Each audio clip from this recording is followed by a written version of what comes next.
This meeting is being recorded by the Council Rock School District and may be recorded by members of the audience. Rise for the pledge.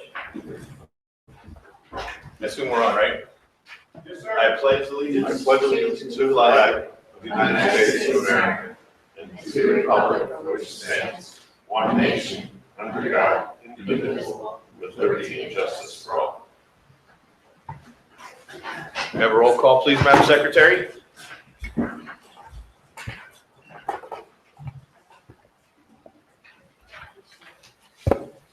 Okay. Mrs. Brooks? Here. Dr. Foster? Dr. Foster is away. Okay. Mr. Grubb? Present. Mrs. McKessie? Here. Mr. Tate? Here. Mrs. Thomas? Here. And Dr. Thorwald? Dr. Thorwald is away also. Okay. Mr. Block? Here. Mr. Violet? Here. Excellent. I want to apologize for the few minutes late start, everybody. My fault. We'll move to the superintendent's report. Dr. Frazier, please. Okay, thank you, Mr. Block, and good evening, everyone. So we are now 11 days away from the first day of school. I hope that's okay to report out this month. I think I got called a Grinch or something of those sorts last month. 11 days away. We do expect to welcome just over 11,000 students back to our schools this year, and I would tell you that we absolutely cannot wait to do so. First day of school is Monday, August 29th. All students in grades K to 6, grade 7, and grade 9, and then all students will report to school the next day on Tuesday, August 30th. This past week here, we welcomed a total of 34 new teachers to our team as part of our induction program. Mr. Block, I know you had the chance this morning to come out and talk with our new teachers on behalf of the school board, which was a great experience for these new folks. So thank you. Thank you very much for doing that. My pleasure. I would also like to thank Ann DeMayo and Shyla Jackson for running that program. They do an absolutely amazing job of running our induction program. I would stack it up against any in the state. So thank you, Ann, and thank you, Shyla, for the work that you do on behalf of our new staff. We're also excited for this coming week when we will welcome all of our staff back. We will have 3 days of training and room preparation, setting up our classrooms for the first day of school. So I see a teacher or two out there in the audience tonight, so that's exciting as well. Good evening. So that's on the horizon for next week, and it's certainly exciting for us. So to everyone, please do enjoy the final countdown. The days are ticking down quickly. We will be back in business here very soon. And again, we cannot wait to see everyone. This evening, I would also like to extend an official welcome to our new Assistant Superintendent for Teaching and Learning, Dr. Susan Elliott. This is Dr. Elliott's first official Council Rock School Board meeting. So again, congratulations and welcome to you. You have now officially given up your Thursday evenings. Welcome, officially. Sue's been with us, we're in week 3, Yes. I guess. Outstanding, outstanding. Looking back to this summer, we've offered a variety of programs for our students. We don't take the summer off completely when it comes to working with our students. You should know that. We had a summer music program that included 166 students. We also offered summer academic programs, which included programs in the areas of a summer bridge to kindergarten program, an algebra readiness program, among a variety of others. These summer academic programs had a total of 151 students involved, which was outstanding. And finally, our extended school year program, known to some as ESY, had a total enrollment of 330 students this year. So as you can see, even over the summer, as we're getting ready for the new school year, we certainly do enjoy working with our students. And in closing here this evening, I do want to acknowledge the very sad news that we suffered the passing of one of our employees this summer since our last school board meeting. Mr. Greg Winter was a beloved member of our grounds crew. We certainly extend our deepest sympathies to Greg's family, and please know that we continue to keep you as his family firmly in our thoughts and in our hearts. Thank you. Thank you, Dr. Frazier. We'll move to public comment. Public comment is an opportunity for members of the public to address the board. We would ask that you limit your comments to no longer than 3 minutes. Please consider the fact that there may be young children in the audience or watching this broadcast live on CRTV. When speaking, it's our goal to maintain a respectful environment so that members of our community have an equal opportunity to address the board without interruption. While the board welcomes your ideas and will consider them in deliberating an issue, we may not respond to your comments or questions. Nancy Carroll.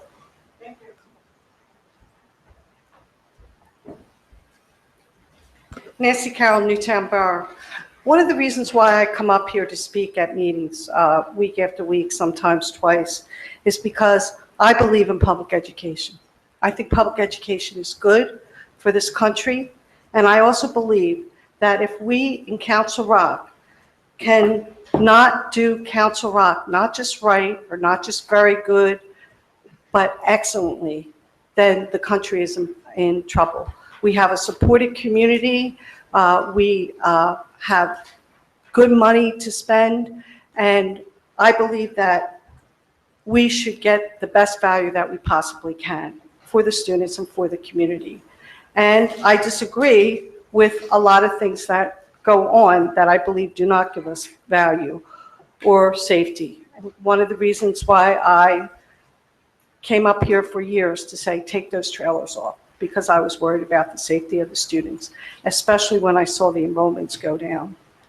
And another thing is, I believe that we could close our smallest school and spend that on technology. I believe there's a technology gap in Council Rock, just compared to our surrounding neighbors, not even to the top schools. We have a technology gap.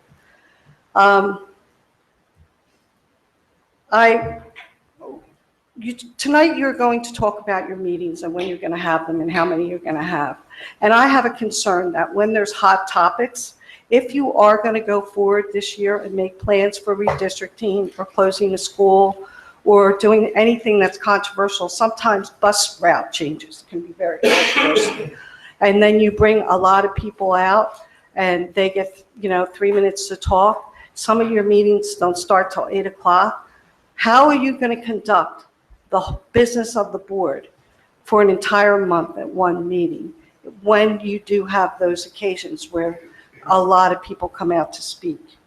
I believe that when you speak at the podium, you're assured that not just the board, but the administration and the public gets to hear your viewpoint, and that's one of the reasons why I speak. I no longer send emails to the board because most of the board members didn't even acknowledge that they received my emails. So I felt like they went into a dark hole. And then I started somewhere around when we put on turf to speaking more than writing. In tonight's agenda, I wanted to know why Rolling Hills is buying microphones and we don't provide them for the school. And I'd like to welcome the new superintendent, assistant superintendent, and I really am hoping that you'll be on the technology committee. We met for a year. We have decided absolutely nothing after a year. And I'm hoping that we can push that forward so that at the end of this school year, we'll actually have a 5-year plan. Thank you very much. Thank you, Nancy. Veresi Harrowman? Oh, Forrest, I apologize. I didn't see the cross on the T. As are my eyes. I'm just new to the township. I'm from Churchville, and my concern is towards the occupation tax. I'm just concerned where the money goes, what it's for, because I feel real estate tax and school tax is for a reason, and I want to know what the occupation tax is for, how it's derived, and just pretty much just that stuff. I just need to know where my money's going. Okay, Thank you. that's great. And maybe Mr. Reinhardt, you give him a quick overview at some point. Okay, we're going to move on to, is there any other further public comment? Then we'll move on to the discussion items. And why don't we just take the policy, Mr. Reinhardt stepping out, so I guess I'll go. We'll talk about going to one meeting a month.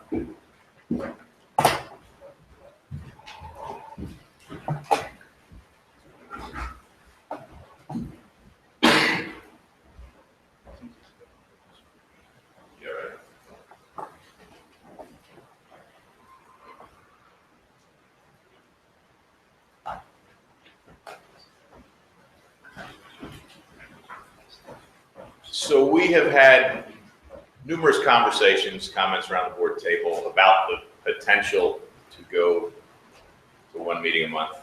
We've had conversations about how can we make our discussions more efficient. And most recently, we've talked about the status of our approach to board goals. So what I wanted to try and do, consistent with the last meeting, is bring that all together to this board to understand what the consensus might be and move forward. So I'm going to talk about the potential adjustment to moving to one board meeting per month and to the development of board goals. Ultimately, what I'll be looking for, and I'm going to ask to go around the table to share your thoughts on both topics and see if there is consensus before having more conversation.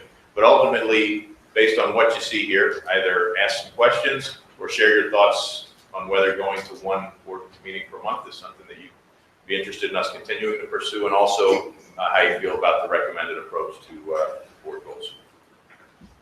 So our opportunity is to improve the effectiveness of the board by streamlining our meetings to focus on strategic discussions, to drive decisions on significant educational and operational issues, district goals. We want to try and improve the efficiencies of all of our public meetings to allow for more meaningful board meetings. So that would be our committee meetings. And making sure that, because we might not be here 2 times a month, that we get the transparency or have a high level of transparency to the public. I think we've made great strides in the recent committee meetings with the live Google streaming and the taping. We want to make sure also, since we've added a policy committee and there's a lot of work to do in that world, that we allow for the appropriate time to be able for that committee to operate. We want better use of our administrators' time. Our administrators put a lot of time into these meetings, into our committee meetings, and to try and not hold them twice a month till 10, 11 o'clock at night is something that would be good, I think, for all of us and certainly for them. And then there's a cost savings associated with this. And I was talking with Dr. Frazier about this, somewhere in the neighborhood of $10,000 to $15,000 a month, I think, by cutting our meeting schedules in half, just based on what it takes to put one of these meetings on. Just to be clear, it's $10,000 to $15,000 per year, Is that what it was? not per month. We spend $15,000 a month to hold a meeting? I have the figure here. Yeah. Over an 11-month period, Okay, yeah, sorry. last June through last July through the beginning of June, it was 22,600. So call it 25 at that half. So here's the potential solution. Move to one full board meeting per month. Adapt our existing committee meetings to become working sessions with tentative decisions flowing through the consent agenda on regular business topics. It's not too far from what we do today. As an example, when we talk about facilities, about things that will be coming towards the board, there's discussion about how people feel relative to that, so we can use that as an actual decisioning method to move to the consent agenda. We want to improve effectiveness of our executive session by conference calls. We would still publicly report on the subjects of executive sessions as we do today. That would require this board to be really flexible. I think we've tried that already, and we found ourselves in the position of the administration needing to do 3 discussions versus 1, so we'd have to police ourselves. And then also formalizing the process for development of board goals, going back to having the meaningful discussions in the boardroom. So what needs to happen for one board meeting per month? Being realistic, and this is the most important slide. We've got to have 3 committee meetings per month, except in a 5-week month where we could fit all 4 in. We have to make those committees true working sessions with votes where appropriate to feed the consent agenda, to really cut down on the time that we spend talking about operational, everyday business type issues. Potentially stack policy and academic standards committees. So today, where we stack finance and facilities, we might look at stacking alternative committees, and the rationale there was, with all the operational items that will be associated with redistricting, school consolidation, those 2 committees might feasibly, with work being done and votes being taken, might be owners to try and accomplish both those in one night. And if we start to move more academic discussions into the board meetings by creating that time through a consent agenda, we might be able to stack policy and academic standards together. Special meetings of the board will be scheduled as needed on major topics. So Nancy raised the issue before. We're going to get people to come in and talk in public comment. The meetings are going to be extended because that's going to happen whether we're having one meeting or 2 meetings a month. But that being said, we can call a special meeting at any time we want to address a particular issue that might be before us. In terms of implications, and Rob, this is where I would direct things your way. I don't believe there's any legal implications to moving to 1 meeting a month. I don't know if there's any current policy implications. I know that we would probably have to change some policy language to reflect what we were doing, but that's in our purview, correct? Correct. The board is required by statute to have at least 1 meeting every other month, so you would meet that threshold requirement. Policy 006, board policy 006 provides for 2 meetings a month, so you would obviously revise that policy, but that's within the board's discretion. So everything that I've seen on that slide in which you discussed would meet the requirements of the law. And then, we always strive to communicate in a better way with the public. Moving to 1 meeting a month, would be no different. We would still strive to ensure that the public know exactly what we were talking about, have the appropriate access to it via our TV and the ability to see that afterwards. So here's what we need to do in terms of policing ourselves. So we've got to respect the role of the administration and the actions of the committee to support the consent agenda. If we can't get the work done there to move to the consent agenda to cut a significant amount of time out of existing meetings, then this likely won't be it's not going to work. We've got to really focus our board commentary on meaningful items, really focused on the items that we've got for discussion. Big meaningful motions that are out there, not the operational stuff which we've talked about in committee, and really focus in on the business at hand. Now we have new business, old business, and board comment where it's a little bit more open. If we move to 1 meeting per month, it would be incumbent upon leadership to manage that conversation in a way that kept us on track, kept us efficient, and the board would have to police itself in working not to tie up the time of the rest of the board and the administration. And in order to prepare for this effectively, we have to ensure that we get at least a full week of lead time on agenda items, including all of the supporting detail in its formal form. And I think we've made great strides there. I think typically we're hitting that week out, which is great. I know we've got some big topics that are coming up. There will be added expectation of the administration to make sure that we've had adequate time as a board to review, potentially ask questions prior to a discussion. So it's going to take lots of great prep, and then it's going to take a lot of great management of ourselves. The meeting agenda really wouldn't change a whole lot. A 7 o'clock start, a meeting open as we typically do, some kind of student activity and or recognition of student or staff, superintendent report, public comment, a discussion section. This would be the focus of the meeting. No more than 2. Typically 1 operational, 1 academic. And it might be that it's only 1. The consent agenda would then be the majority of the board's business at the time, any motion agenda that would be left, and then we could get to old and new business, committee report, solicitor report, public comment, and board comment. So the overall agenda doesn't change. What happens is most of today's existing agenda goes into the consent agenda because the work has been done in committee. So, if there's one thing you take away from the PowerPoint slides, moving to 1 board meeting per month because we're doing the work in committee and approving that work at the board meeting, given we've already seen a majority of the boards, the majority of the board in favor of what's going on in the committees. So moving forward to board goals, I wanted to try and weave these 2 things together because by ensuring we have board goals and direction to the administration, we'll be in a position where the discussion items are consistent with the big things that are important to the board. It'll improve our effectiveness, improve district performance, both academic and operational. Goals will improve the focus of board time and resources, which will help, again, with moving to 1 meeting and meeting efficiency. The measurement of these goals on an annual basis will create accountability across the district and support transparency. We have done, I think, a good job of implementing goals through the course of this board. I think with the superintendent's transition, we've maintained the big objectives that we put in front, but we have an opportunity to add some more structure to what we're doing in terms of how we set, how we measure those board priorities, set actions and outcomes, and how those flow down then through the work that our administration does every day and what we talk about here in meetings. So in terms of understanding what our goals could look like going forward, not too different than what we went through a few years ago, is solicit input from board members, including the superintendent, on priorities and the associated level of willingness that each board member has to invest their personal time and district resources.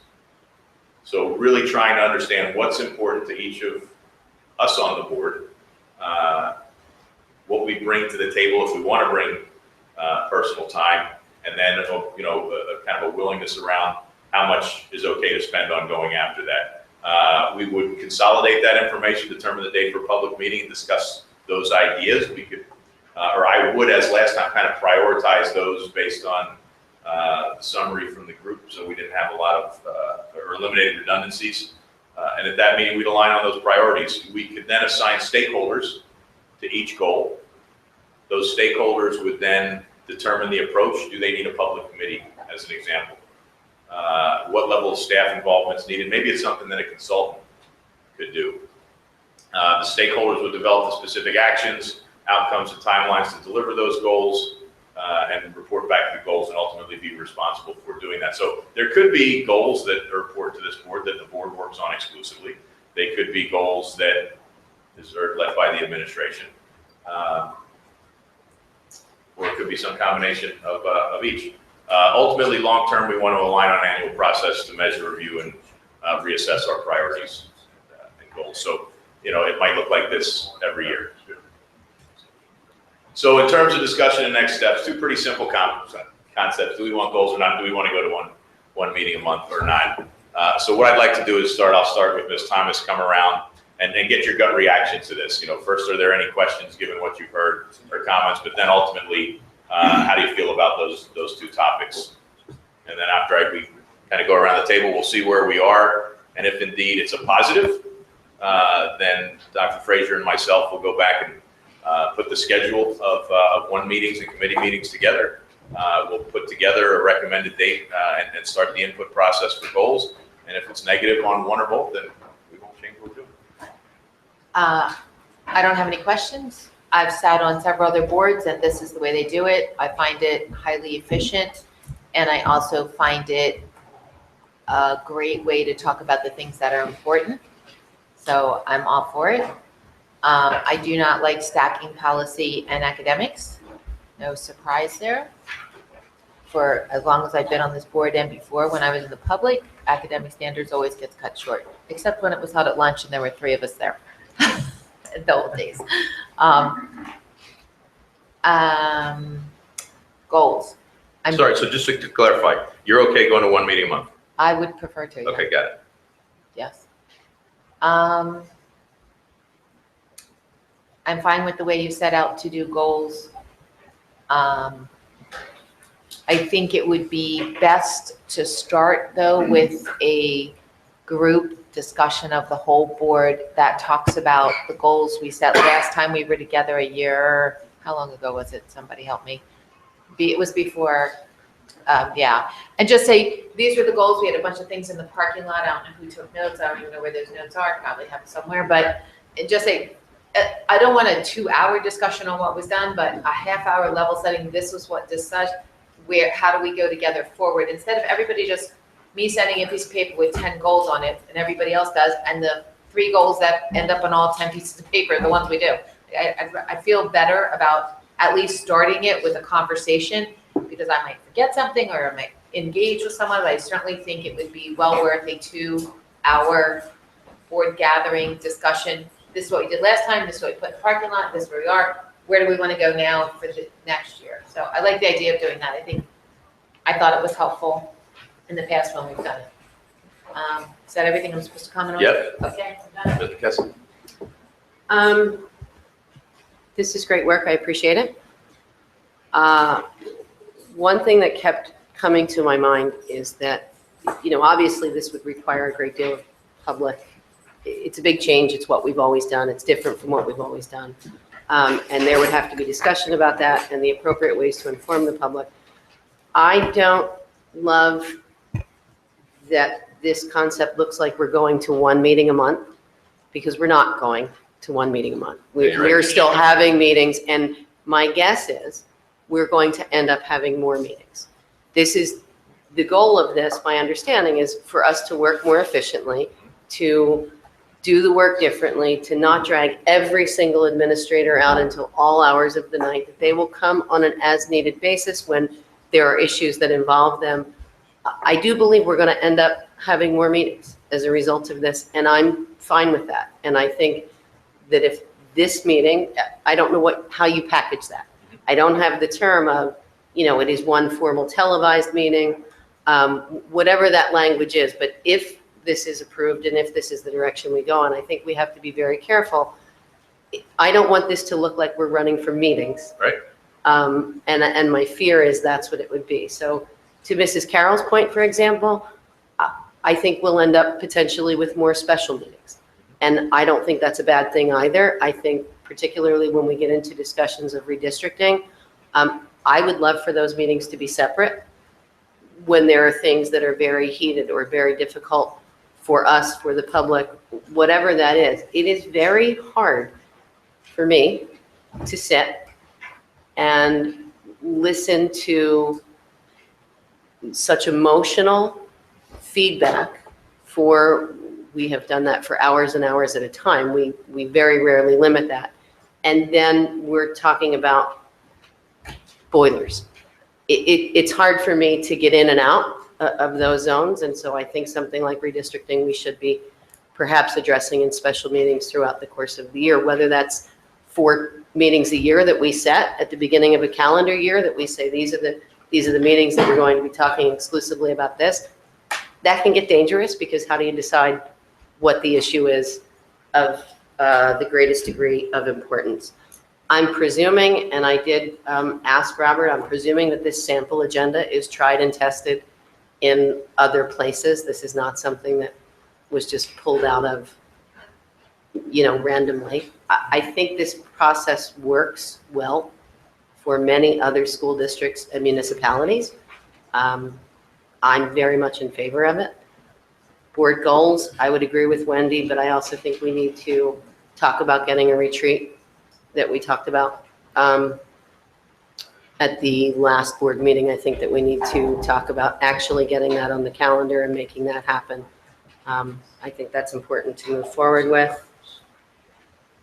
And I think we need to be very clear, if this is the direction that we go in, that the public is clear that the public is still invited to attend any and all board meetings, that we welcome that they will have an opportunity to speak. And then my other question would be, would those other meetings remain in that room, which could become small, given whatever the topic is that you're talking about? That's just food for thought. And again, I thank you all for this work. I think it's great. So I pretty much agree with most of what Wendy and Kyle have said. I'm going to preface that I'm giving my feedback, but what I most want to hear is what Robert thinks about this idea. So I'm assuming that this is something that you want, but I'd like to just hear your rationale and get your feedback on it. I think to what Kyle said, it's interesting. I mean, the message is that nothing is changing for the Council Rock School Board, in as much we will be continuing to meet basically every Thursday. It's just how we are designing our meetings is changing. There is still an opportunity for any member of the public who wants to come talk to us every single Thursday. This is where we're going to be. Maybe in those 2 or 3 times a year when we have 5-week months, maybe we'll get one cast. I don't know. But so that part hasn't changed. So it's really just a communication message. In terms of the stacking, in my mind, academic standards has always been stacked. And so it has never had a standalone time. And so to me, the moving to a one televised meeting a month allows academic standards to get the appropriate time, attention, and thought that the other committees have. No offense to policy, of course. But I don't want it to gratuitously say, let's just stack academic standards, because let's just call it what it is. That meeting has been restricted always. I obviously would like to see academic standards get a little more time. From a logistical thing, as you may go off and do this, I think it's important to note that work has already begun on some of our academic standards topics. We have guests from outside the district coming on September 1st. So as you move forward, if we move forward with one meeting a month, because of the work that's been done and things that have been placed, it may be easier to just schedule our board meetings for the third Thursday of the month, which if you look at the calendar that we looked at, that was the only thing happening that time. So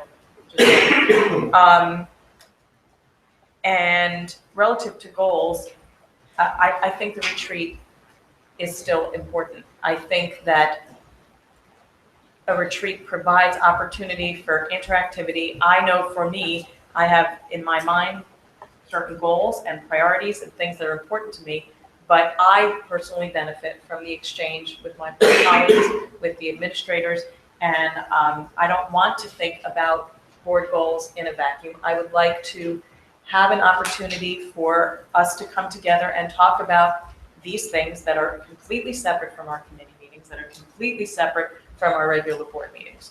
And so I think the retreat is critical. And quite frankly, as we plan our calendar, I would like to see this as a routine part of how we structure ourselves. I think there should be 2 retreats a year. And so if we put it into the calendar and plan ahead, maybe we can make that work. As a result of those retreats, we can then move forward and work can be done behind the scenes. But I think the spirit of all of this is greater efficiency of time, resources, and energy. And I think that you won't get that without the benefit of the retreat and what that brings to it. The other thing is what I would like to think is maybe we could implement this, say we wanted to implement it from September through the end of the year, and let's see how it is rather than just commit, because maybe it's not going to work for us. We're creatures of habit. I think that philosophically it all makes sense. The reasons behind it are good ones, but in practice, because we are who we are, and it is a retraining of how we work, maybe it's not a good thing. I don't know, but rather than just saying like this is our change, I think we pilot it and see how it goes.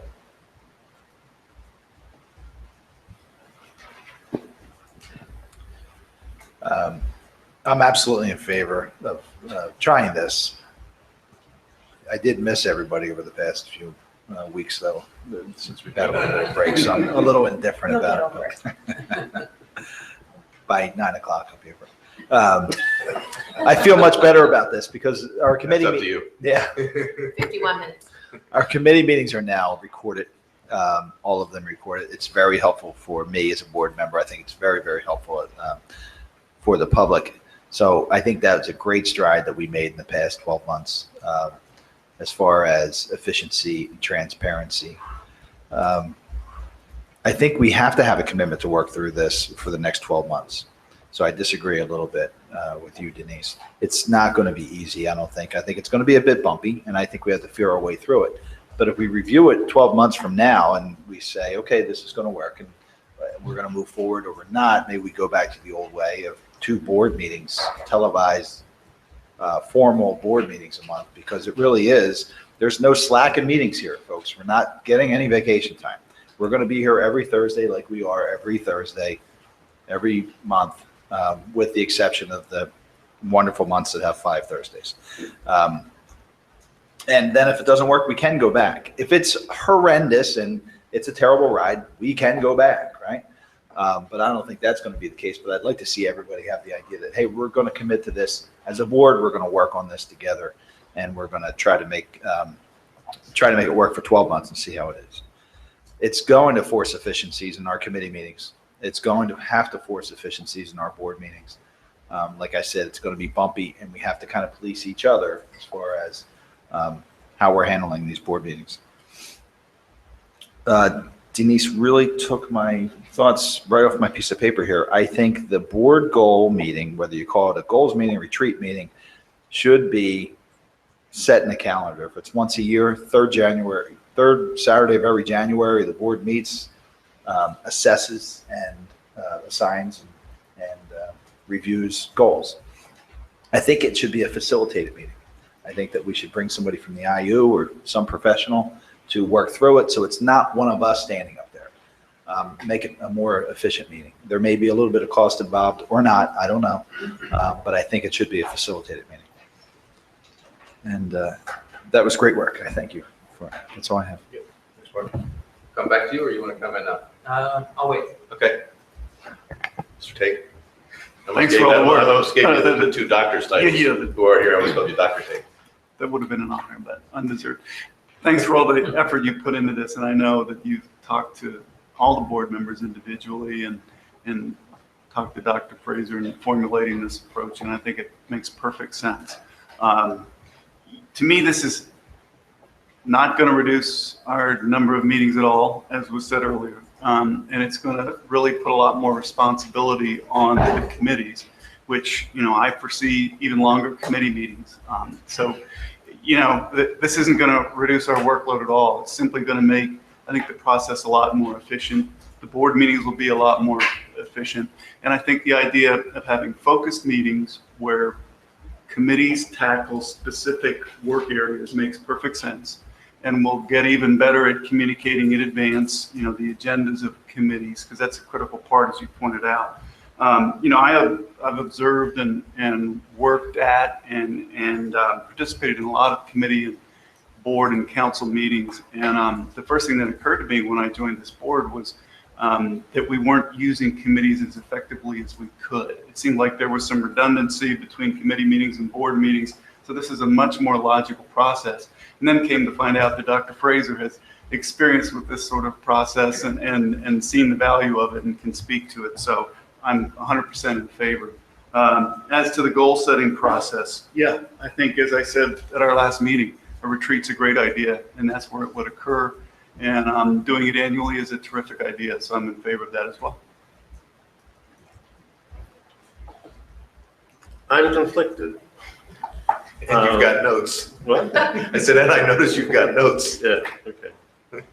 March of 2012, we received an award which was called the Sunny Award, and it had to do with the transparency with which this board operates. And I think that is an important marker and kind of sets the high water mark that I'm not really willing to give up. I'm not sure this plan does, but I want to be cognizant of that high water mark. I hear Kyle's commentary, and I have to say that when she says, when we frame this as one meeting a month, I have to be quite candid, which is I looked at what some of our local townships have done. They've moved to one meeting a month. And the perception from people who I spoke to were that, one, they didn't have much to do, and two, that they were avoiding some conflicts they had at the time. We don't suffer or enjoy either of those two situations. We don't lack for things to do, and we don't really have the conflict that would promote not showing up. So I hear it. That's why I say I'm conflicted, because I don't want to give the impression that we're going to one meeting a month like that. I do have to explain, too, our board committees used to be sub-quorum committees. And they were committees of 3, maybe 4 people who actually met and invested time. And then those items would come before the board. And what we devolved into at some point was the committees are committees of the whole. They're all advertised, and all board members can show up. And I don't know why that is, and I'm not sure if that's good or bad. And it could be characterized as, at one time, a lack of trust in people as committee members, so that everybody thought they had to be there to get everything. And I don't know. I do worry that we look at things as a board And it's kind of like a feeding trough of information. And there are parts of the feeding trough that really don't get examined. And I say that because there have been parts of the feeding trough where there have been blatant errors, and at the last minute, someone reviews it and asks the administration a question, and it's like, oh, sorry, that's an error. Errors happen, but that none of the 9 of us saw it until Wednesday morning. So I hear it and I read the note on it that says there's a commitment of board members to being prepared, but that has to be a commitment. So, there are times some of us don't do it. Sometimes all of us don't do it. So, I have to tell you, there's a note here, and maybe I take personal exception to it. And if I do, it's like what someone says, don't let the idiot talk. You go, I'm not an idiot. Well, you self-identified. So I'll take personal exception to this idea of respecting the consent agenda. 2 things about that. One, we'll make the obvious cinematic reference, which was 12 Angry Men. Great Henry Fonda movie from the late 50s, early 60s, of 11 men who went into a jury room convinced that somebody had committed the crime, and through quiet and prolonged deliberation, the man was acquitted because ultimately it was found that he didn't. And the consent agenda is, if the committee decides, and it's not everybody on the board, and the committee decides it's something, that isn't the full board. So I have to wonder about that. So that respecting the consent agenda, just because it's on the consent agenda doesn't mean everybody agrees with it. Mr. Bylick regularly calls out, sorry, you only met. Mr. Bylick regularly calls out items that he does not want to approve around the financials. There are often items I don't. When Mr. Abramson sat alongside, he would often call out items that he didn't want to approve. Truthfully, I know we let it slide, but Robert's Rules of Order, I don't really permit calling out individual items in consent agenda. I believe it's a consent agenda and you approve it. The other thing about consent agendas it was a movement this board went to a few years ago in the middle of some protracted building to limit discussion on items, which then also has the effect of limiting the public's view on those items. I can understand it, but there are certain times when you want to be able to challenge the item, even on the consent agenda, which leads to an interesting question about committees and voting in the committees. Here's the interesting question. Now, Mr. Cox pointed out that state law requires that we have to meet at least once every other month, once every 2 months. During the term. During the term, right. You're right, unless you're not here, you don't need to meet. So here's my question. There's also in our policy issue about missing meetings. That if you miss 2 meetings in a row without a bona fide request or a bona fide reason, the bona fide reasons being business travel or illness. Not personal travel, I believe it's just business travel and illness. Do those meetings do we apply that only to the official once-a-month board meeting, or does that now apply to committee meetings? We need some definition, we'll have to go through that. Also, by the way, question about this was with regard to policy 006, which has to do with remote participation in meetings. So now will we permit people to participate remotely in the committee meetings? Because if you're going to vote in them, to not permit someone to participate in that has a potential problem. Next question on that becomes, if you run a committee meeting and obviously you can't vote unless you have a quorum, which is fine. But what do you do if you have an item in that committee meeting and there's a board member who can't make that meeting and they ask for you to delay the item because they'd like to participate in that discussion? So are we going to delay it or not? Because now it's a committee meeting. Or does that wait for the big full board meeting? I just don't know. Because now I hear, right now, I'm very pleased with this board. This board makes a very good effort and has a very responsible attendance record at the formal, very good.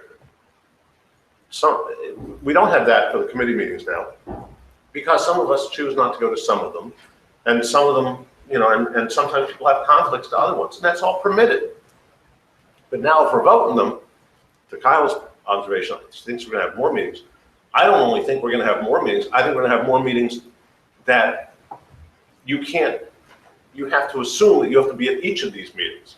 So I think you're increasing the burden on the school board directors around this. A few notes, sorry, Andy, but I'm last, I get everybody's notes. Focusing on meaningful items. Jerry? Yeah. Can I say one thing, because you have a lot of items? No, I sat through 9 people, so I'll finish. Focusing on meaningful items. Again, maybe people look at some of the things I focus on and say, well, those aren't meaningful. My wife challenges me all the time that I have a lousy diet because I like to eat the big things. But it's the little things I have to eat too, the peas, the potatoes, but I like to go for the protein. My point is the board meeting has a balanced diet. If we only talk about the big things, the little things fall apart, and then it all goes down that famous quote about for want of a horse, for want of a nail, the horseshoe was lost, was lost, the horse, the battle, and the battle of war. So I just want to point out, small items build up to big items. Andy, in your thought, are all of the committee meetings, including the committee meetings, then going to be televised, or are they still going to stay with the audio? I just need clarification from you on that, in your model. Good question. Okay, because if they're all televised now, then we've doubled the cost. It went from $22,000 a year to $44,000 a year, if we televise. No? You didn't ask me, but I'll share my opinion. Go ahead. No, good. In my opinion, we Right. we have tremendously added to the transparency, as Mr. Bollock noted, which I think is a phenomenal service that we're providing to Then our that's community, and we stick with that. Great. It's live streamed and it's archived, which is fantastic for our community. So, and I don't disagree, I just wonder, because the other thing is that people, the only commentary I've heard, or queries I've heard about those meetings is, you don't know who's speaking. So unless you are a regular follower of this, you don't know who's speaking in those meetings. That's commentary I've heard. I looked at this and I wonder if at one time, as I first joined the board, we had 2 different types of meetings each month. We had the, I can't remember now I'm distracted, but we had 2 different types of meetings. It's academic and operational, right? Something like that, or it was planning and the other one was action meeting. And so my question really becomes, if part of this direction is to say, well, shouldn't we be focusing on certain things? Why wouldn't we take the 2 meeting structure we have now and break it down to say that here one is operationals and the other one is academic? And actually break the policy, break those meetings, continue them in that form, because paying the bills, negotiating the contracts, those things certainly fall into operational. Academics, it's great to have it in academic standards, but you know what? That one, I'm often concerned, and I've said it before, and no disparaging, not intentionally disparaging. I don't want to have committee meetings that are dog and pony shows that people come in and show things. I think that this is the operation of the board is to see, comment, and give direction. So I'd be much happier to have 2 meetings a month that are televised, where they have realms, that one meeting is the finance and facilities realm, because those are times we would vote on things that relate to finance and facilities, and the other one being academic and choose whatever else. So, as I say, I'm conflicted. I understand the intent. I'm willing to give it the test run, but I think there are some operational issues we need to solve, and we need to set a time that we sit down and revisit, and maybe conduct a survey, maybe Survey Monkey or something, of the citizens to see where are they, what do they think of this versus that. Go ahead. Before, No, is it burning or are you good? Never mind. Okay. You want to share first? Would you like to? Please. Will do. So for me, this issue is much broader than simply our board meetings. As superintendent of schools, I look at the totality of the school district, the totality of our work, and I view it as imperative that we streamline our work and create efficiencies as we do so.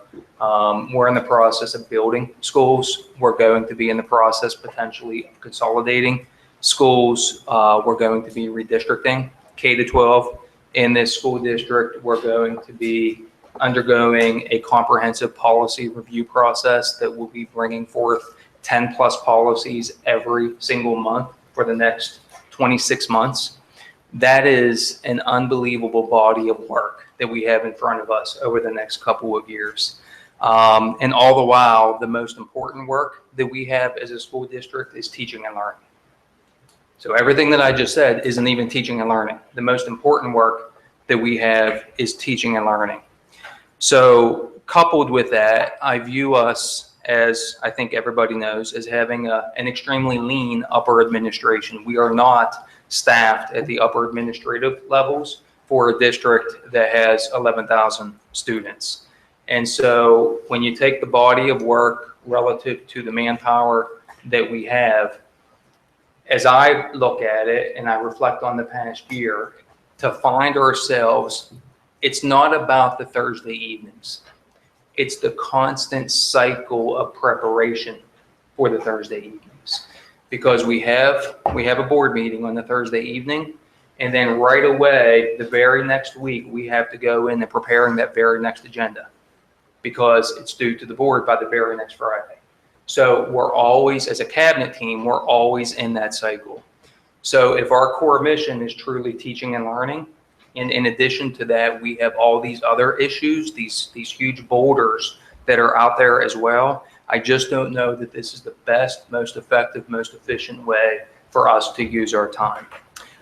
So you couple that then with knowing that there are plenty of school districts out there who operate this exact same way at the board level. They have one business meeting a month, they couple it with committee meetings, and they find a way to do it, and they find a way to do it well. So for me, you put all this together, and it just makes perfect sense. So to me, it's well worth trying. We do have the transparency now with our committee meetings that we didn't have 18 months ago, which is a fantastic thing. And yes, a lot of the real work that happens is going to happen in those committee meetings. And so if you're a mom or a dad out there, a grandparent out there, a taxpayer out there, a concerned citizen out there, first and foremost, we would encourage you to attend those meetings. If you can't do that, we would at least encourage you to watch those meetings either in real time or go on our YouTube channel and check them out.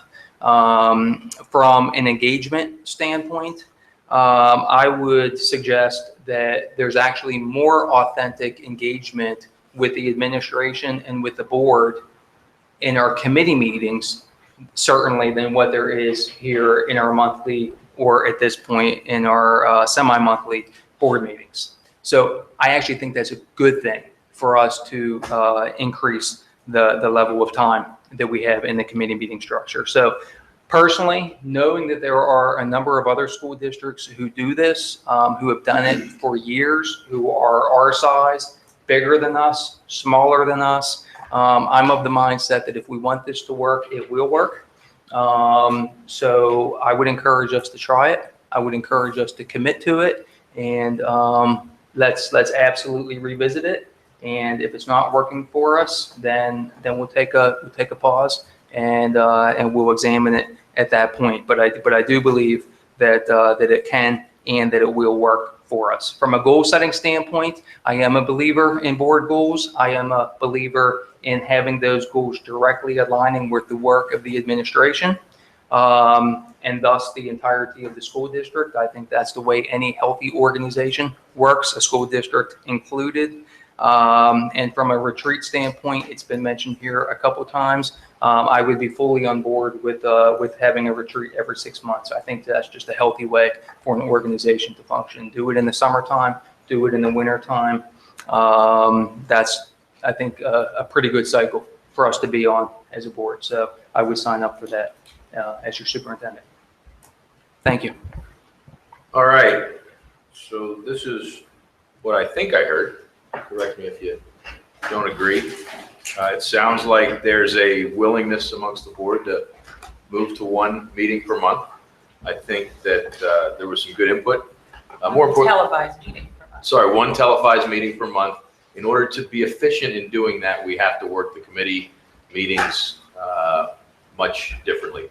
And I think Jerry raised some really good questions. around some of the things that normally take place in the televised meetings that need to transfer themselves potentially to committee meetings or take place here to make sure that, we provide the level of inspection required of us, discussion required of us, and all respect our different points of view. So what I would suggest going forward then is that Dr. Frazier and I put together a detailed schedule and try and take some of the questions that we heard and address those and come back to the board with a final presentation and a start date. With regards to some of the stacking, I appreciate the comments back. What we can do while building that schedule is work with the committee chairs to understand what the workload is going to be like. Perhaps we don't have to stack the same two committees every week. Perhaps we don't need a particular committee meeting every month.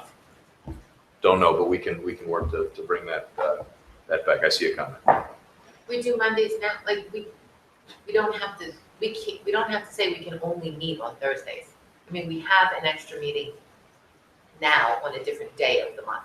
So I'm just saying, like, if we need policy, because if I hear Dr. Frazier, we need policy But every month. we can always do an extra meeting, an extra committee meeting. We can always do a special board Policy meeting. can be the third Monday of every month, and the other meetings are on the Thursdays. I mean, I don't think you can shortchange and say there's not going to be a meeting. No, I'm not suggesting any. What I'm saying is working to understand the workload through the chairs and put together a recommended calendar. Okay. So if we can't stack, then we have to look at an alternative night. If there's the possibility of stacking to help us, then we can look at that. I'm not saying we have to do it. I'm just saying, no matter what topic it is, anytime we've stacked, somebody feels shortchanged and some topic gets cut off.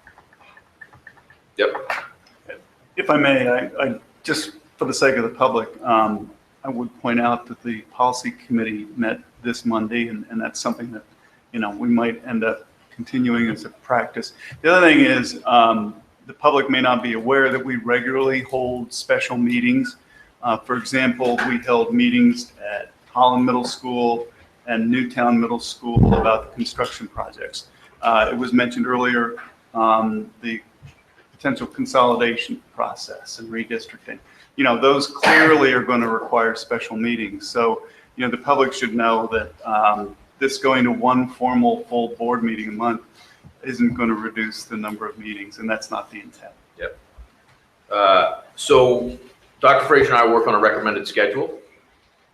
We will work with Mr. Tate on all the relevant policy implications, which we'll discuss as a group, and Jerry raised a couple really interesting ones that were a little bit different than simply talking about how many times that we met. With regards to board goals, what I heard through the group was a desire for a retreat. What I would suggest is we'll go ahead and we'll get a calendar date at that retreat. I think it would be good to discuss, number one, kind of a retrospective on our current set of goals that we're working on, where we are. Mrs. Thomas's point, I think we should talk about the approach to setting these goals. But I also believe that we need to start the input. In order to be efficient, I think there needs to be some idea of what people believe is important. Now, if you don't agree with that, then we can go into a retreat and not necessarily talk about what our priorities are, but how we're going to tackle those. I would prefer to take a look at where we were, to talk about how we're going to tackle the priorities, and have a discussion about, or at least start to have a discussion about what those are, which, in order to be efficient, would mean we have to provide some input ahead of time on what's important to us as individuals, so then we can consolidate and start to talk about what's important to us as a group. So unless anybody's completely opposed to that, I'm going to solicit some input prior, that once we agree on a date, and I'll work across the group to find something that works. Once we land on that, I'm going to ask for input there. Everybody okay with that? Yeah, but I liked Mark's idea of maybe the IWB. I was going to get to that. So we will, is everybody okay with providing input around what their priorities are first? If we're gonna have a facilitator involved, we should have that facilitator involved from the beginning. Right? Okay. Because he or she's gonna know the best structure to lay out and hopefully achieve these goals. Right. And to make our meeting more efficient, our retreat more efficient. So bringing them in December, as opposed to bringing them in now, I think would be a waste of activity. Yep, Potential. yep. So we'll reach out to the IU to see what kind of resources they have, and if that doesn't sound meaningful. We have the IU right here, Oh, hey. and that would be our person. We'll be talking after the meeting. So I kind of hear a yes, move forward on both fronts. Okay, excellent. So move on to our next discussion item, which is policy 609, finances and investment of district funds. Mr. Reinhardt.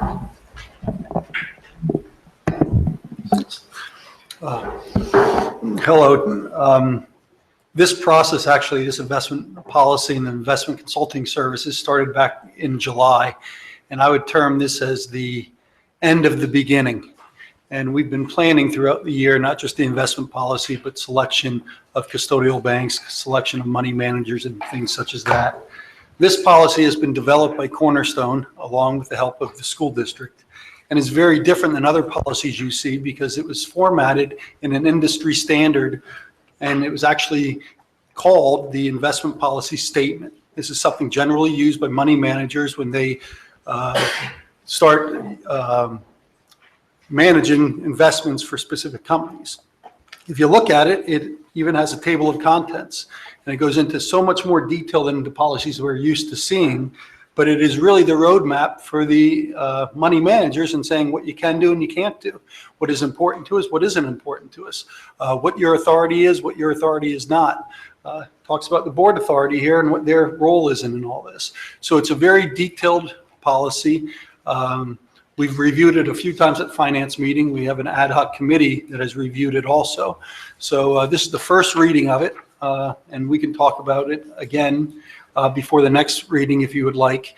Next finance meeting, next Thursday night, Kevin Carpuck from Cornerstone will be there to go over everything we're doing. There's a lot of things moving right now to really get this process in place, and I believe by the time we get our tax proceeds in, we will be putting the investment manager to work, or the money manager to work, and we'll be investing very differently, or different responsibilities, I should say, than we have in the past. So I'll answer any questions, but this is the end of the beginning. Any questions? Mr. Reinhardt? Please. So I'm very excited to see this, and I think I'll have more to say when we finalize the process and I'm finally able to vote to approve a treasurer's report. That'll be a very good day for me. This has been a long road, and I really like the way you explained that as far as the end of the beginning. Is that what you said? Yes. I kind of feel like we're in third gear in the middle of a 6-speed drive, so it's good because we were stalled for a while. And I think that Council Rock should be very, very proud. This board should be very, very proud because everyone opened their minds and said, after a lot of discussion, and maybe this is something we should really take seriously and look at. And I think you're going to see other school districts moving in that direction. We've already seen results, right? There's been some, I had some immediate concerns going back a year and a half ago when I first read the annual report of the group that was holding our funds. My concerns were the level of insurance, which at the time was reported to be $500,000 insurance for assets that we had that were over $60 million, and the fees that we were being charged in comparison to the yield of the investments, which were the fees were about 3 times the yield of what we were receiving for the district. What we've seen from the reviews that these consultants that we've hired have, what they've gone through is really some eye-opening things with our deposits, right? And immediately they contacted the folks who are holding our money and said, I think you can do better for Council Rock. And they doubled our yield, right? Am I giving anything away I shouldn't be? I think we've agreed that we can talk about it Okay. publicly. Which potentially could bring in, what was it, 175,000 more to the district? 160 to 175. Okay, Yeah. in the first year? That's fantastic. So I think what we're going to net out here is a better process, more transparency, which is always good, safer investments for the client or for the district, and more income from the yield. So all very, very good work. I thank Bob and his group. And again, I thank this board. You know, there were a lot of discussions in the beginning, but hey, every school district does it this way. Every school district in the state and in the county has money invested this way. And it's really, really hard to step out of that comfort zone and do something different. And I applaud everyone for really taking that stretch and doing it. Thank you. Any other comments or questions? Mr. Reinhardt, I had one. This is a really impressive policy. I noticed a lot of oversight in there, a lot of requirements of our consultant, of our managers, which is all great stuff. And a lot of monthly and quarterly reporting that's done. Where's the oversight there? I didn't pull that together. Is that something that you will be doing? Is that something the consultant's going to do through the managers of the different funds? How do we actually, how's that operationalize itself? The monthly reporting would really be me as a treasurer's report, and that's really just giving you the stats of what's going on. Okay. On a quarterly basis, I expect that Cornerstone is going to be providing us risk-adjusted yields. So it's going to be showing what risk we are taking to get yields that we have, and that's going to be a much more analytical review than you've ever seen. And it's going to show us the risks that we are taking compared to other portfolios of our kind. I'm very interested in seeing that, but that's a higher level than we've ever seen in the past. So theoretically, not theoretically, but it will flow through our potentially finance committee, so we can provide the level of oversight that we're required to do through the policy. Yes, and I would believe that Cornerstone will be making periodic presentations to the board at our finance meetings. I'm not saying quarterly or anything like that. Maybe at first they'll do that, but I think that we will have reports, and I think I'm going to become skilled enough in reviewing them and understanding them that I'll be able to present many times too. Great, that's awesome. Can I just make a clarifying statement? Sure. Because we've said the word risks several times here, I want the public to know that the instruments that the district can invest in are very, very limited. Most of them are backed by the United States government.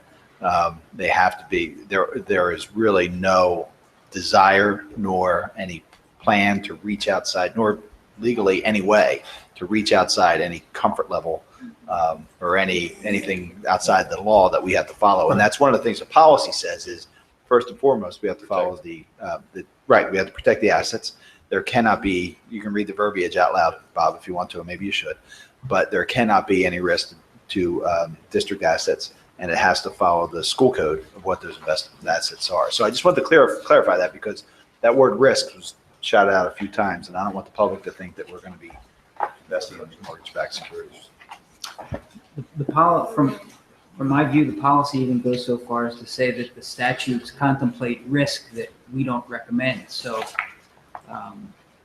Cornerstone, and I thought the policy was good work product, but I made note of that. It refers to the appropriate statutes, and it goes so far as to say there are degrees of risk permitted by the relevant statutes, which are too risky to meet with our recommendations. So it seemed conservative to me in that sense. Act 10, which has just been approved, has expanded what governments can invest in, but there is limitations within our policy that go beyond Act 10's requirements.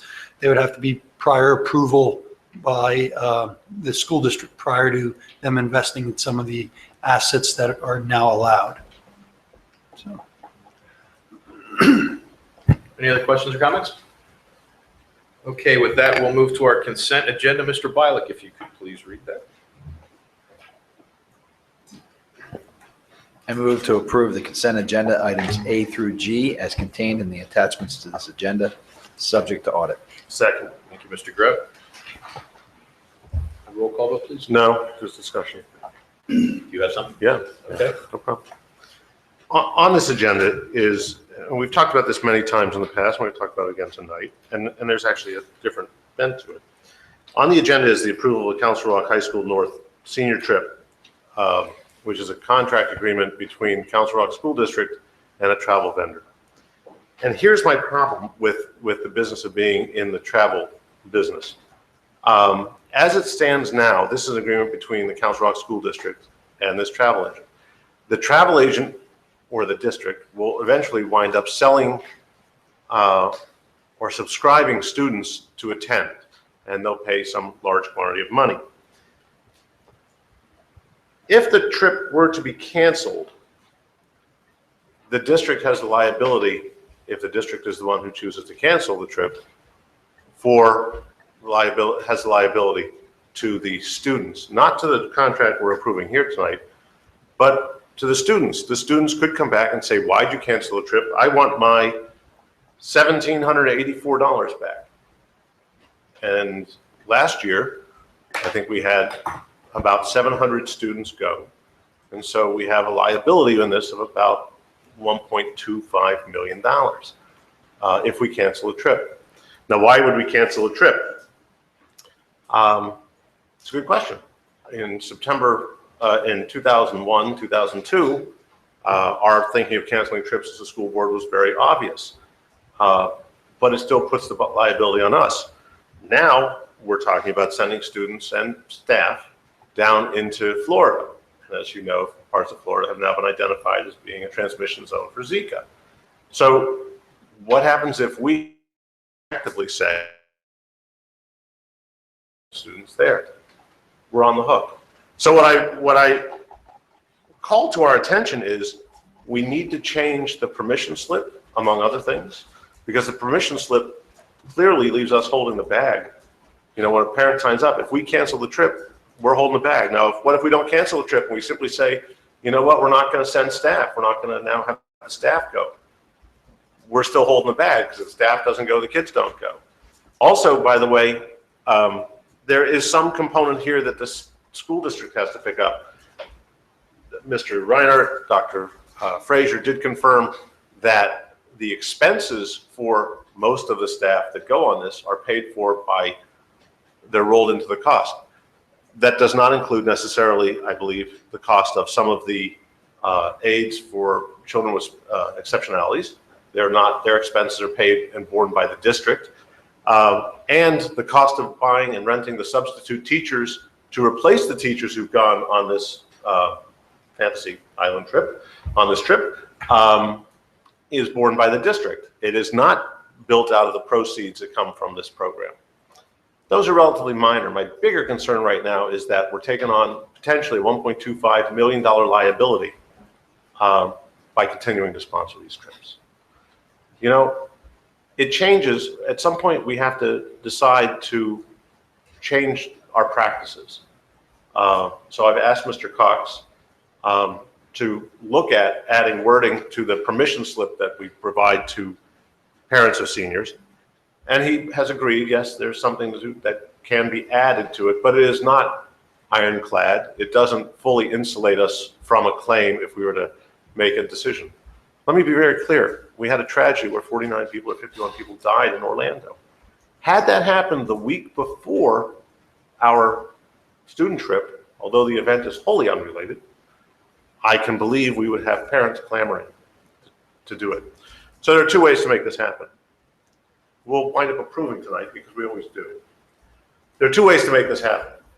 And the one way is to try and create the insulation that Mr. Cox has talked about in terms of, but it's really not good insulation. It's simply. It's not ideal. Exactly.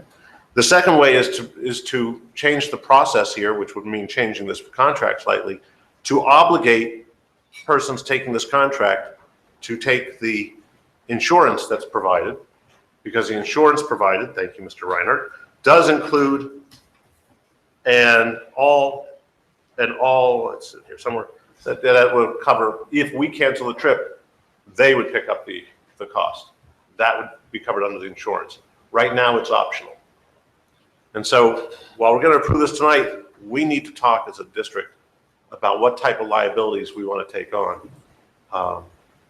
You know, if there's a way to make it happen, I don't know what the number was or the expense of the trip insurance, but there is an all interruptions aspect of it. If we obligate the people going on the trip to take that, then we have insulated ourselves. I think that's appropriate.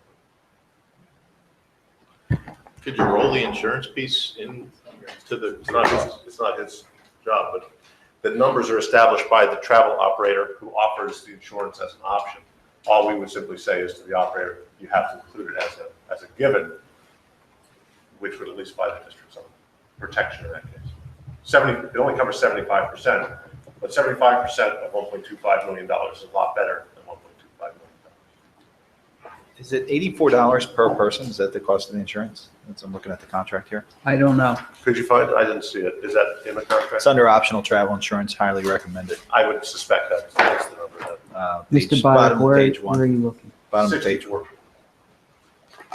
Bottom of page Oh, one. no. Yeah, Oh, that's 64. Yeah. I mean, it does increase the cost, but Yes. Okay. I would be somewhat skeptical that that a travel policy would pay on a claim related to a unilateral cancellation by the district with which the carrier did not agree. I know with some travel insurances, depending on when you take the policy, I mean, I don't know if it's the same for a group as it would be for a person. But there are some travel insurances that if you secure that insurance within an appropriate, very long timeline, it does include cancel for any reason. And so perhaps the district would be eligible for that. Mr. Grupp just gave me a certificate of insurance, I assume from this company, which seems to suggest that there's a policy covering cancellation for any reason. When I spoke to my suggestion to Mr. Grupp when he emailed me earlier in the week was that I could add a provision to the permission slip, which puts the family on notice that the district reserves the right to cancel the trip in good faith for health or safety reasons, and that in such event, the family would not look to the district to reimburse them for the deposit that they paid out of pocket. That would be okay, but not ideal because the district is still in the middle of a transaction where in the aggregate, all of the families have paid $1.5 million in total, and the district is unilaterally canceling a trip. So there would still be claims, it seems to me, potentially against the district for being in the middle of that transaction. I think requiring the families to purchase this insurance, if Mr. Reinhardt can confirm that it would pay for a cancellation for any reason, would be sort of a belt and suspenders approach that would probably work about as well as you could expect. What if it was an optional thing for the families? It is. So, okay. But it doesn't preclude, if they don't buy, then they can come after us. Having been to the mandatory meeting that parents are required to go to, if you send your child on this, they made it, I was very clear that if the trip got canceled for any reason by anybody, my money was gone unless I took that insurance. How many people take the insurance? I don't know that. I am going to caution you about the levels of insurance because there's more than one level of insurance. So if you saw $84, I'm still looking for that. $64, that could be for just one level of insurance, not for the cancel anything insurance or whatever the term they use there. But there's different levels of insurance there. That may be much higher. So I guess my point is, 75% of insured trip cost. That's a lot of money. so my point is, I bring it up now. This contract is with the district at this point, and I don't believe the students are yet engaged. So even if it's approved tonight, and then we were to amend it to make that a required item, that we require the insurance thereafter, that's an amendment to this contract that'll still happen before the students see it. I apologize to everyone involved if that increases the cost marginally, but you know, the issue here still remains that we have to act in appropriate fashion to protect the district against certain liabilities. So it's your vote tonight's not, this isn't directly contingent upon your vote tonight. Well, I need to know what I'm writing into the permission slip. So The permission slips are not tonight. They're separate. Right, but the board doesn't typically approve those. So whatever the board decides to do tonight, there's going to be a permission slip that goes to the families. And my understanding of what it should say is that the district is putting families on notice that in the event of a cancellation, whether by the district or the tour operator, that the family is to look to the tour operator and not the district for a refund, and that the district strongly encourages the family to purchase trip insurance, ensuring a cancellation for any reason. From Does my that perspective, meet well, what- I'm asking this question. Is there anybody else on the board who wants to pull this out of the consent agenda and then give some specific direction?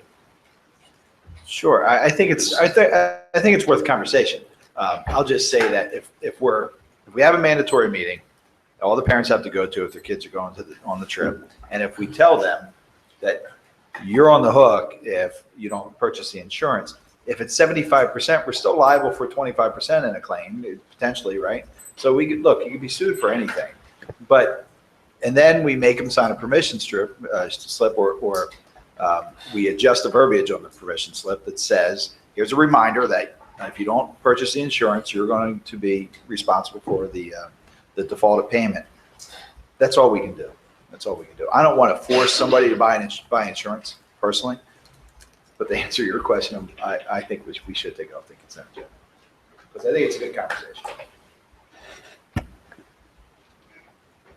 And there are other trips that we do besides this. Right. Obviously, this is the largest volume, but I'm thinking about the band and the choir and all that, and they go to faraway places where the cost of the trip could be double this.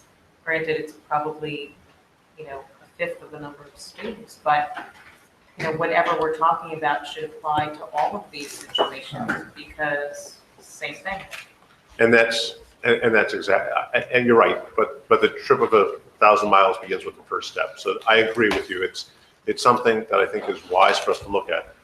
On or off tonight, I don't care one way or the other because I think this doesn't get in front of the student side of it, which is where we have to make that change. So for me, I'm okay agreeing with this now because the change that Mr. Cox would make is a district-controlled document that has yet to be produced for this year. Look, I don't want to belabor this conversation, but the reality is that unfortunately, these are conversations we didn't have to have a few years ago. The Zika virus being one thing, but when we talk about terrorist attacks that happen on our own soil, folks who are traveling to Orlando overseas, there could very well be reports, because we hear these things every day, that if we're sending kids to Orlando and something happens again, we're really going to have a conversation whether we're having that trip or not. Right? Well, So, unfortunately, it's a real discussion that we should be having. The one thing that, the one scenario that the contract does contemplate is an advisory by the Department of Homeland Security advising the tour operator that it's not safe to fly into or out of Orlando. In that event, the travelers are entitled to a full refund. It's the gray area is where the district unilaterally cancels it without a Department of Homeland Security advisory or anything like that because it's worried about Zika or some other thing.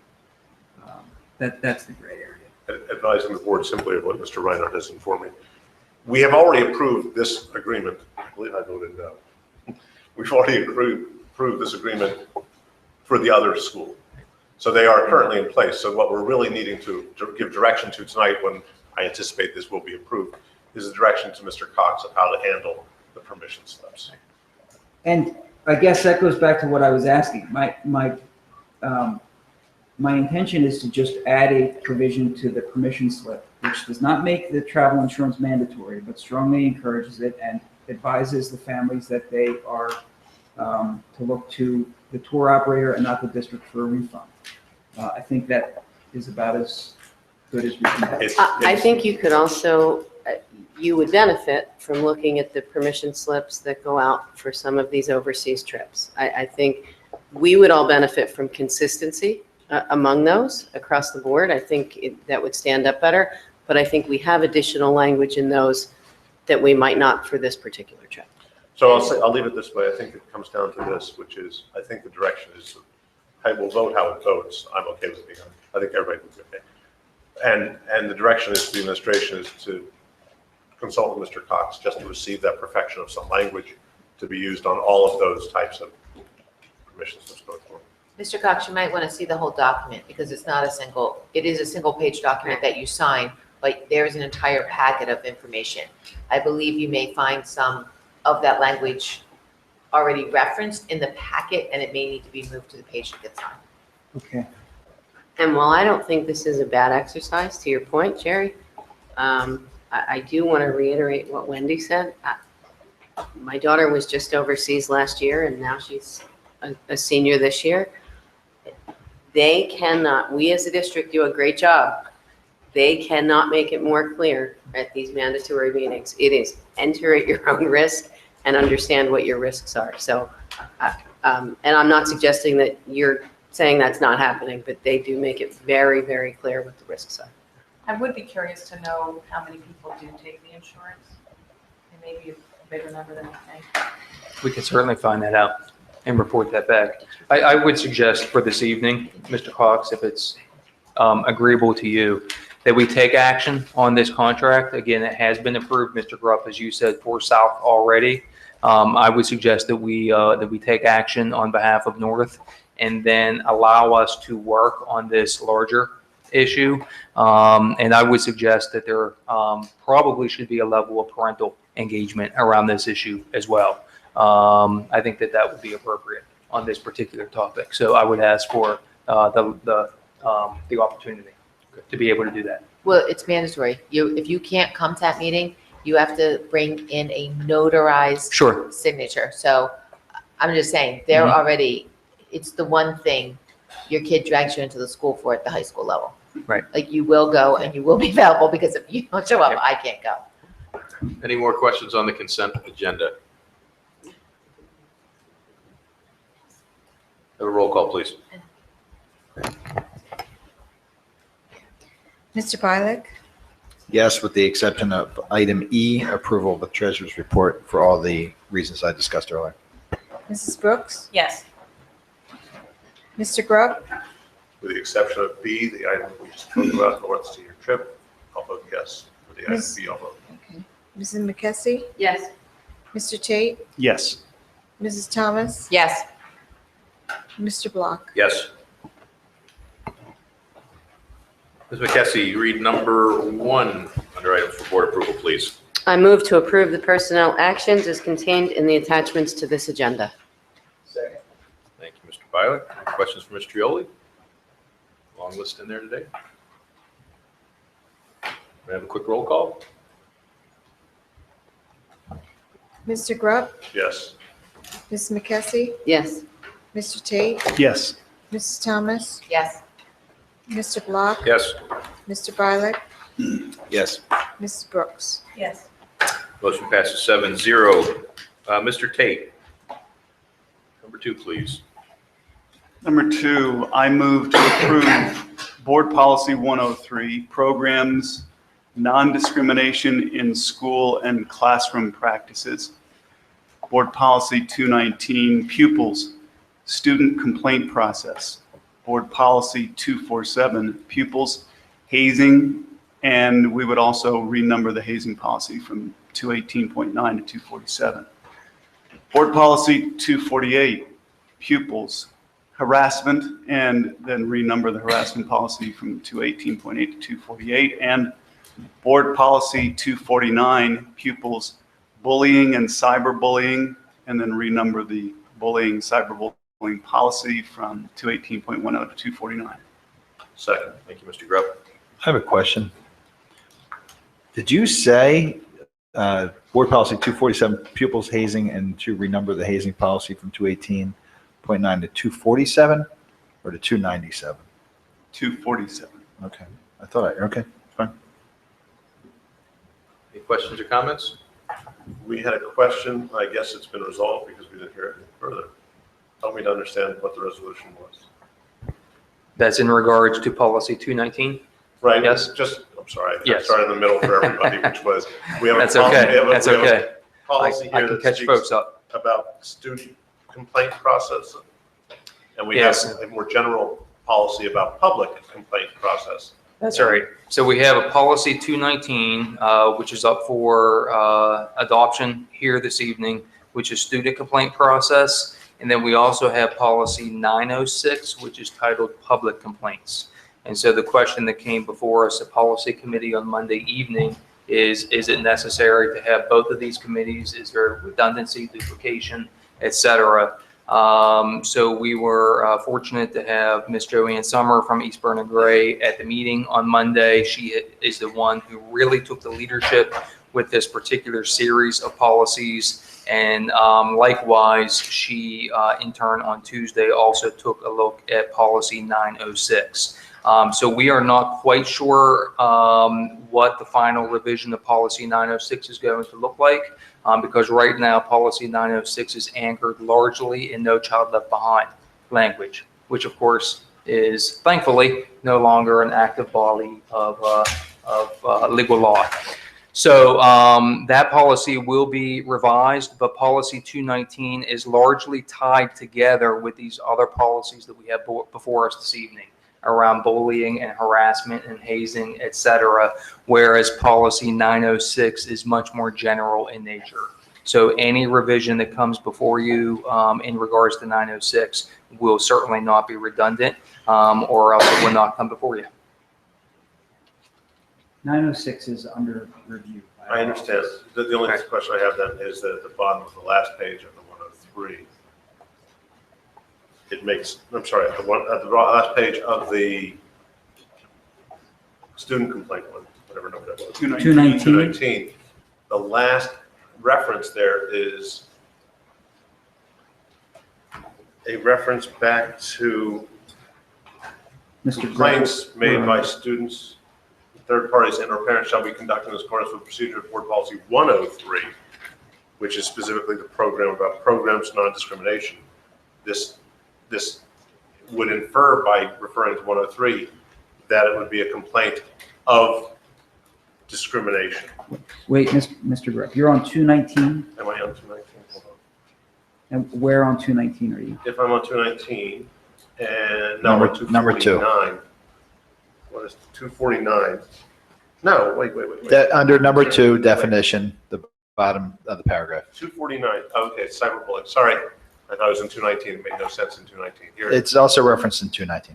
is it? Yes. It makes sense in 249 It does. for it to refer back Yes, it does. to 103. Where else? What other reference? Mark, it also says in 219 that. It says a complaint of discrimination, harassment, bullying, or hazing shall be made as set forth in policies 103, 247, 248, and 249. That's fine. I'm sorry. I was. That revision makes sense too. I was reading. I thought I was in the student complaint one, and when I got to the point that it was a complaint to refer back to discrimination, it didn't make sense because it wasn't necessarily a complaint about discrimination. I thank you for the clarifications. Any other questions? I have a question. 103, I think, is that the only one policy that references the student rights?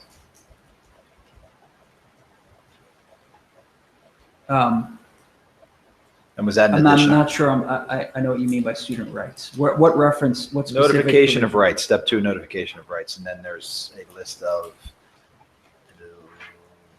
11, 13. What page are you notification on? of Mr. rights. Brown?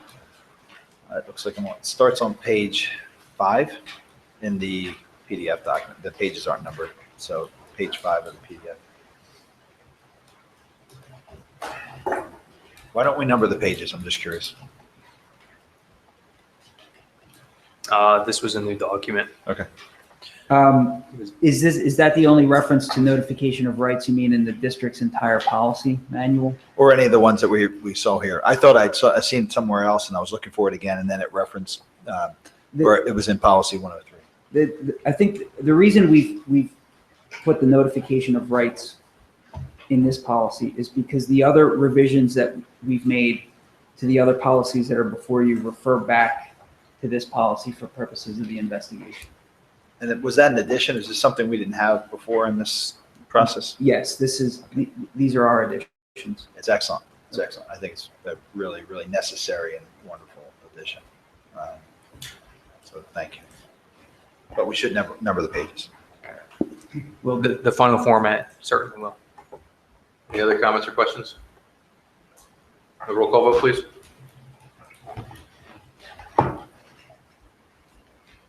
Mrs. Thomas, Yes. Mr. Block, Yes. Mr. Barlick, Yes. Mrs. Brooks, Yes. Mr. Grubb, Yes. Ms. McKessie, Yes. Mr. Tate, Yes. Motion passes 7-0. Nice job, Mr. Tate, and everybody who worked on that. I know there's a lot of work that went into that. Ms. Brooks, you please read number 3. I move to award fiber upgrade for high schools north and south, bid number 16-46 to Atlantic Coast Communication in the amount not to exceed $36,000 subject to audit. Second. Thank you, Mr. Violet. Any questions for Mr. Taylor, or Mr. Frederickson, I'm sorry? You can give it to Doug. I could, all the constructions with him. No? Okay, hearing no objections, I ask the secretary to record the motion as passing with unanimous consent and move to number 4. Mrs. Thomas, please. I move to approve the donation and revocable license agreement with the Home and School Association of Rolling Hills Elementary School for the purchase and installation of new equipment for the gymnasium stage at an estimated cost of $8,892, subject to audit. Second. Thank you, Ms. McKessie. Any questions? Just so I'm clear, the revocable license, interesting, I haven't seen us do one of these like this before. The products that are installed are our product when they're installed. They remain our property regardless of the status of the license, correct? Correct. Very good. Once installed, it becomes the property of the school district. Any other comments or questions? Other than a big thank you for the donation? Hearing no objections, ask the secretary to record the motion as passing with unanimous consent. And we'll move to the solicitor's report. Mr. Cox, please. Mr. Block, there was an executive session, as you know, on potential construction litigation and also on a personnel evaluation. And that executive session occurred before tonight's meeting. That's all I have. Mr. Cox. We'll move to old business. Is there any old business? Is there any new business tonight? Okay, we'll go to the committee reports. Academic standards, Ms. Brooks. So we will have our first meeting of academic standards at our next meeting, 2 weeks from tonight, Thursday, September 1st at 6 o'clock. Our topic is high school scheduling courses. We do this annually where we review, it's kind of weird.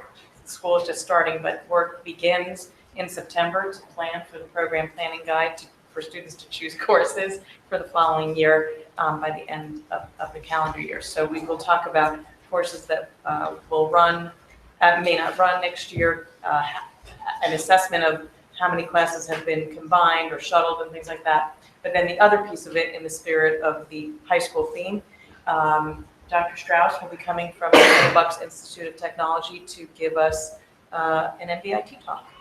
So I don't know what the plan is for our revised meetings. If we are going to implement in September, I don't know. I don't think we can get to September. Okay, so then, Yeah. well, you might, whatever, but if you do that meeting, if you don't, and we are still in our old format, the meeting should probably start at 8 o'clock as we've done before to allow the full 2 hours of our activities. Excellent. Mr. Grubb, anything from facilities? Progress, please watch the meeting. You'll see some interesting updates on the construction of the 2 schools. That's progressing nicely. Mr. Taylor, I'm sure, has got many sleepless nights, more to follow. I do want to make the public aware in an unusual situation, but done, and also the minutes were recorded here this evening as well. There was, Doug, I look at you, Churchville water damage. Richboro. There was an unusual circumstance at Richboro Elementary School where a hot water pipe had given way over an unnoticed period of time, and when the people came to the building, they found a lot of water in the building, and because it was hot water and it was a cool ceiling, a lot of the ceiling tiles were damaged. To the district's credit, they are able to mobilize people quickly to mitigate the damages, and so in doing so, we're able to remove those tiles that were damaged, quickly got a vendor in, But because of the scope, we had to go to bid, and the bid to do it was quickly bid, and the board, in an unusual action, had a special session on the 11th where we met and voted the item. It is memorialized both in the minutes, which Kapua recorded that night, and we approved this evening, as well as on our board meeting. What I wanted to point out to you, an interesting anomaly, there was a move a few years ago at the state level to change that would have saved the district money. I wanted to point out to you that anomaly came into place here. There was an initial, this total project was about $85,000 of damage. The school district will recover from this about $55,000. We have approximately a $30,000 retainage, if you will, self-insurance, deductible, if you will. The initial round, Mr. Taylor had obtained some initial quotes, but when seeing the number, we had to go and put it out to bid because we had to include prevailing wage. And prevailing wage means that the cost of labor per hour gets up to about $25+ an hour in this section. What it means is this district spent $30,000 more. Our insurer did, but the district bill on this thing, which we'll get reimbursed for, was $30,000 more than it would have been. I referenced, for your information, a bill that had previously come before the legislature, which I don't know why it died, which would have permitted school districts to opt out on certain projects of prevailing wage, which would have allowed this district and other districts to do some projects without having the price go up. So while this one was covered by insurance, it is emblematic of some of the restrictions the state puts on us, which further increases the cost to taxpayers.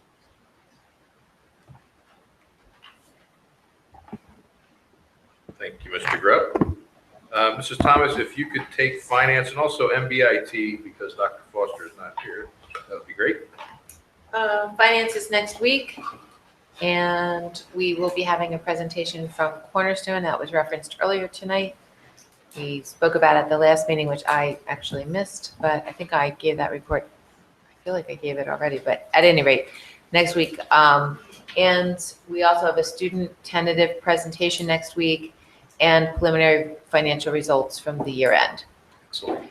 MBIT met last Monday, and they're in summer session and prep for the school year. We had a presentation on how many people they serviced over the school year. They actually have over the summer program. They have a great summer program. Kids come in, learn how to weld for 5 days, without, all the different things. The report was quite interesting, but they do a very nice job with their summer program. But that was really it of note. Thank you, Ms. Thomas. Thanks. Anything else? We good? That's it. Good. I'm good. Mr. Tate, anything from policy that we haven't already covered? No, just that anybody who's interested to see the changes that were made in the policies today, they are linked from the agenda, so you can see the exact language that was changed. And I suppose we will be scheduling a meeting in September. Sure. Excellent. Ms. McKessie, anything from the IU? We did not meet this month. Mr. Bialik, anything from the Council Rock Education Foundation? The only thing I have is the outstanding Community Partner Award Dinner this Wednesday, not this Wednesday, Wednesday, November 16th. I think it's at, yeah, but I'm looking for a time. Sometime in the evening, November 16th, 6 o'clock. Okay. Tickets are $75 a person, and the dinner includes cocktail hour, full course dinner, and award ceremony. And it is at the Fuge, which is a really, really neat venue. And the honoree is Dr. Beth Dupree. So you can go to CRHSfoundation.org for more information. Thank you, Mr. Bialik. We'll move to our second round of public comment. Is there any public comment?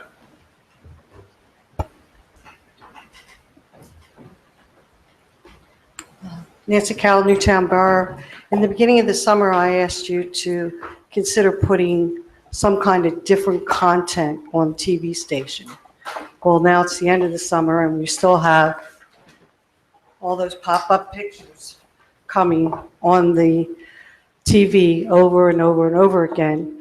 And as a matter of fact, after the board meeting, One of the pop-up that shows up after the board meeting is the one where somebody's duct taped to the wall.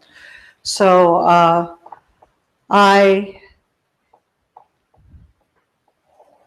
since you have seemed like you're going to go to one board meeting a month, I really object to you going to one televised meeting that's televised twice as much as it is now. And I do see some benefit to showing at least one of the subcommittee meetings a month, maybe even on a rotating basis, especially since if the district is about to emphasize teaching and learning, that you have academic standards on, maybe once every 3 months. Facilities, on the meetings where you show the progress of the schools. Finance, when you get closer to budget numbers. There are a lot of interesting things. I prefer that you turn the TV channel over to the students or the staff, but now that you're going to one meeting a month, I would like you to have a discussion on if you're going to show that one meeting twice as much, because it'll be on for a whole month instead of every other week. I also still have a hesitation that if you are to close a school or have redistricting, I'm assuming the superintendent might go out, talk to different communities, or you might have a meeting to discuss it before the vote. Those people are going to go to that meeting and the one where you vote. Just because unless you have those meetings and then are going to vote immediately after, you know from the situation when we had the last capital planning that people will come over and over and over again to public comment. So you're not going to diminish the amount of public comment just because you went to one meeting and you had a special meeting some other time, unless you're going to vote at that meeting. And I also suggest that if you're going to go to one meeting a month, you start to look at your agenda tonight and past agendas, where maybe a discussion of something such as insurances that the district enters in with kids going on a trip, or the parents enter, and discuss that at a finance meeting. Because if you're going to leave all these little items to one meeting a month, it's going to be an awful long meeting. So I thank you. I know that we are moving forward. It's not fast enough for me, but I'd like to see progress on all these outstanding items. Thank you. Thank you. Is there any other further public comment? Is there any board comment? Meeting adjourned. See you in September. Hey, Bob. Can I have 1 minute with you and Max? And